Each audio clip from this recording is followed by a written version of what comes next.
Here are 3 unexpected things that happened to me after 3 months of deflating my lifestyle. Number 1, I didn't expect people to care, so I accidentally created a community. Honestly, I thought walang papansin dun sa video kasi nag-share lang naman ako ng simple changes.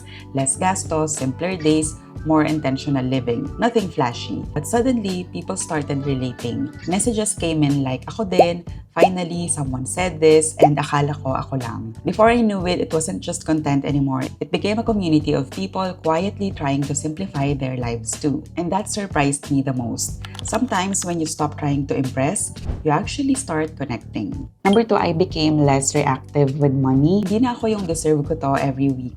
Kasi when your lifestyle is always upgraded, your spending automatically follows. Pero when I deflated it, something interesting happened. Hindi na ako easily tempted. Yung parang dati kapag pumapasok ako sa shopping mall, hindi ko alam kung anong uunahin ko para lang gastusin yung pera na meron ako. Di naman sa naging kuripot ka na, pero ngayon kasi I could finally see where my money was actually going. And without forcing myself, I started saying na, wait lang, kailangan ko ba talaga to? Lastly, I stopped feeling the need to look impressive. Before, I didn't realize how much I was curating my life.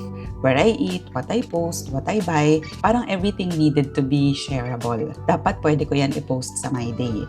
But when I deflated my lifestyle, wala na yung ganong pressure.